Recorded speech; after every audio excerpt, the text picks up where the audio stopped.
The Democratic establishment can see blood in the water after Zohran's Red Massacre. 3 radical candidates cruising to victory, and all thanks to white gentrifiers. Just 7% of active voters supported Mondani's radical comrades, made up of young and white New Yorkers. And last night, the Commie Collective made the rounds to say, we're not commies, we're a big tent party, except for the whole Israel thing. It's a big tent party. There's also the issue of Israel. We should not be aiding and abetting a genocide and occupation. All sorts of Republicans ads to say, this is what you're going to get if you vote for the Democrats, a communist. For far too long, this reactive conversation of what we should be afraid of has prevented us from being able to have a politics of hope and a politics of life that Democrats can actually identify with. Actual reality. And now the establishment finds themselves going through the stages of grief. First comes denial and anger. One House lawmaker telling CNN, quote, are we going to let them take over the party? Or are we going to stand up and fight back? And Carville and others crashing out. Lady, I ain't in the same party as you. Everybody's always said, no, we're a coalition, we're a big tent. And there's just some that I can't be in the same tent with. This is not a Dems will be Dems situation. Donald Trump is the president of the United States of America right now. Are you kidding me? Our focus is going to be on ending this national nightmare in this country. We have a great unified party, and we're going to stop Trump. But finally, there's acceptance. If you can't beat the commies, join them.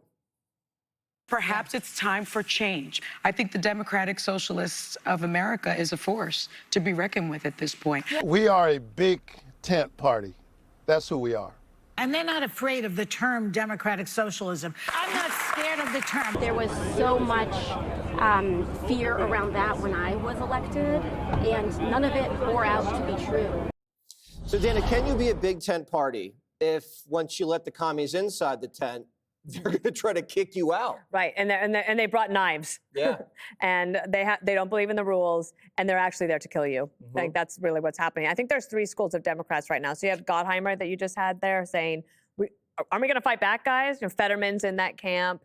And then you have Hakeem Jeffries and Chuck Schumer like, no, it's no big deal. There's nothing to see here. Kind of ignore it. And then you have people like Cory Booker or Chris Murphy saying, actually, we need to embrace them and we need to do this. Well, they tried that. If you think about the first 3 years of the Biden administration, what did Ron Klain, the chief of staff, continue to do with Biden? I'm not saying, I don't know if Biden was wanting to go as far left as they did, but they kept going to the progressive left. Anything the squad wanted, they did. Think about Nancy Pelosi, how she got completely pushed back when she wanted to do a resolution against the anti-Semitic comments from Ilhan Omar. Like, no, you can't do that. What I think is interesting about AOC is that she didn't endorse in these races. She's from New York. She has higher office aspirations.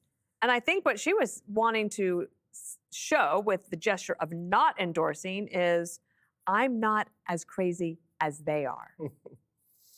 That's hard to be. Yes. Greg, you've seen a lot of reaction. What do you think the best reaction is? Well, the saddest reaction is that in that montage, we heard Democrats more worried about the politics than the reality. You know, they're worried, what will Republicans do with this?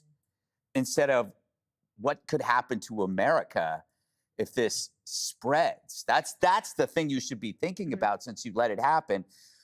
We normies are burdened with this radical phenomenon like every 10, 15 years. Usually we have to wait it out until some of the younger people grow out of it when they see that their beliefs are tethered to failure, that there's no measure of achievement or improvement associated with socialism.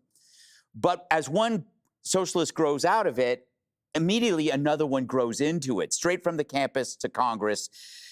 It sucks. The left owns the soft power, which is the media, the schools, and the arts. So it's like Doritos. You know, we crush them, they make more of them, and it's because they just romance radicalism, and it's always going to be there. So how do you respond to this? Do you scream it's the end of America like they do when they talk about Trump, the end of democracy? Mm-hmm.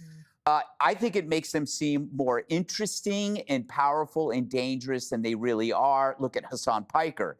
He'd still be a nobody if we treated him that way. The problem is it only takes a few elites to create a revolution. There were like 20,000 plus Bolsheviks that ushered in communism and killed millions of people in Russia, later the Soviet Union. But having said that, it is really chilling how emboldened they are.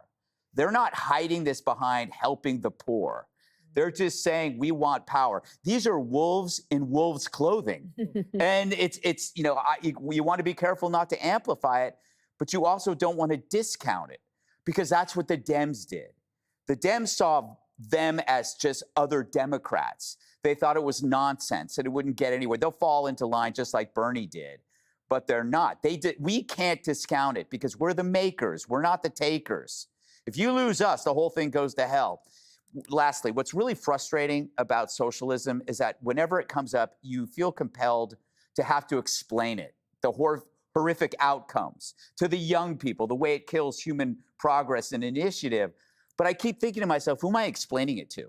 Like, it's almost like we're trying to export democracy to a third world hellhole like Somalia, but it's not. It's the United States. It's here. I'm trying to convince people that are here. And it's not third world, it's white elite intelligentsia, the 7%, who, as history has shown, they will call you fascist, but then when they get into power, oh man, are they bloodthirsty? Because the whole point of this, it's not to get power to help the country. They say they hate the country. It's power to overturn the country and punish the people they hate. They haven't thought ahead of what to do next. If you want evidence of that, look at all the bloody revolutions. So the 7%, Jessica, the young, college-educated, they call them downwardly mobile because they got these expensive degrees and they don't have real jobs. Why would they vote for a candidate that wants to abolish police and prisons? That could hurt them. Well, two things. One, it isn't just the young, white, educated. It's also older and very wealthy too, because they won all the brownstone blocks in Cobble Hill and Brooklyn Heights, talking like $7 to $10 million houses. So this is a bigger phenomenon than you're making it out to be by just saying that it's, 28-year-olds with a gender studies degree. No, but I said intelligentsia. I know. I'm talking to Jess. Oh, okay. Yeah. I know we get confused. No. Us white guys. Go ahead. No, I'm just expanding it, that this is something that is happening more broadly than that, but it is still part of the intelligentsia. Yeah. Because if you look at someone like Richie Torres, who also had challenges from the left, multiple, he's the strongest supporter of Israel out there, not mamby-pamby about it, right? He's critical of Bibi Netanyahu, which basically everybody is, no matter how you vote. And he won by enormous margins. But his district, the poorer side of it, Black, lower class in the Bronx, and then the higher class or the higher earning faction was the modern Orthodox, right? Who are supportive of the fact that you're talking about how important it is to have a good relationship with Israel. It has a right to exist, et cetera. To Dana's point about AOC not endorsing, yes, she's being smart about it. Also, you're not supposed to endorse against sitting incumbents, which is what happened in 2 of these races. And I thought it was important also that when Bernie congratulated the winners, he left that Daria Liza off the list. He said, congratulations, Claire Valdez and Brad Lander. And Brad Lander, he's not some guy we don't know about, right? He's the comptroller here. He's already talking about getting Hakeem Jeffries the gavel and how he wants to work with everyone. So there are denominations of DSA in here or of left wing that are important to acknowledge. In terms of what's going to happen electorally, what AOC said matters about, they were really scared when we came in, nothing happened. Because I remember the 2018 election, primaries, Ilhan Omar, AOC comes out of it, and we think, okay, they're going to become the boogeyman. That's what happened. Conservative media only solely focused on them saying, we're going socialist, et cetera. And then Democrats flipped 43 seats, including that huge camo wave that brought in Alyssa Slotkin, Abigail Spanberger, Mikey Sherrill, et cetera. Yeah, you say, oh, but she's not a socialist, right? She's not part of the DSA. Pretty bad. So, no, if you want to. I mean, you have a low bar. I get it. I don't have a low bar. If you're comparing someone who says we shouldn't have prison to like a CIA agent, then it's a completely unfair comparison. Well, trans ladies in sports. What? Come on. I do see when you say AOC, nothing happened. Something happened. Yeah, pushed Biden so far to the left that Trump got reelected. Yes, and all the defund the police came out of the squad, and then the crime went up. And Ilhan Omar is the most corrupt person in the House. Omar gets in there, and they start pouring billions of dollars into Somalia, and everyone steals it. So let's remember on a practical level, what you swapped in Congress here. You swapped 3 guaranteed Democratic votes for 3 guaranteed Democratic votes, period, end of story. That's just all you lost at the national level. First of all, this is why controlling the nomenclature matters so much. We've talked about it on the air, how the left controls the language, right? Socialist is no longer a pejorative. When I was a kid, it was like calling something really horrible in a political context, to the point that communism is no longer really a pejorative. There are people out there expounding, yeah, I'm a communist, so what? I'm on the side of the angels. What we should talk about more specifically is the people themselves, as in, let's go with Chevalier, okay? Never had a real job. 14 years in college. What did you do?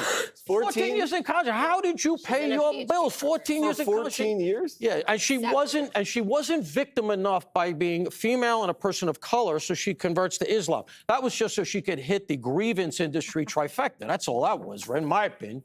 Furthermore, what else has she done? No borders, hates the U.S. Talk about what they say and what they are, because the labels don't matter anymore. Communism, it's not carrying any weight on the left. They just think of that as the peanut butter over the bread of the Democrats. It's no big deal. It's a spice. This could be a gift to the Republicans if it ends up being played the right way. Why? Of course, because the pounce, right? You can now run against the Mamdani wing of the Democratic Party in almost every context. I don't want to hear about a big tent. The tent would have to be the size of the universe to cover some of these disparate opinions. But also, they produce nothing in Congress. Name a significant piece of legislation that the squad, which we're now up to about 8, has ever managed to push through. They are the crazy kids in the corner that the Democrats have to hide, that they got to worry about now. All right, I'm running out of time, but I want to make a point about Behar here. Behar talks about, hey, this is democratic socialism. When I have an injury, that the ambulance shows up, that the fire department shows up. First of all, Joy, noted, you didn't say police. We know why you didn't say that. You don't have to go any further, right? The subtext came through loud and clear. Secondly, having a fire department and an ambulance service, that's democratic socialism. I think there's a lot of red cities and states around the country that would be very surprised to hear that they're DSA because they got firemen and women. All right? It's the most idiotic analogy I've ever heard in my life. The downside of all of this, because I do think it quarantines the crazies on the Democratic side, is the fact, and Greg, you touched it, is that it seems to be growing. And so while you want to quarantine and isolate a cancer, if it grows, it kills the host. And if it gets into double figures and they start promulgating legislation that actually goes through, we're in big trouble. And we're not in Europe trouble. We're in Czechoslovakia in the 1950s trouble. That's what can't be allowed. Understand the stakes. That's how bad it can get. The one thing, though, is AOC did damage outside of Congress with Amazon. So there are consequences. She's going to damage Schumer if she wants that seat, because this demonstrates it's hers if she wants. Also, she damaged the women who were being victimized in New York City, and she never said a word about it. Yeah, it's true. And she brought home that $500,000 anti-racist oyster reef. And what? Remember the earmark, the anti-racist oyster? You And don't her even boyfriend watch my has red show. hair. You should start watching my show. Up next, be sure to like and subscribe for all the Fox News latest on YouTube, and catch full shows streaming now on Fox One.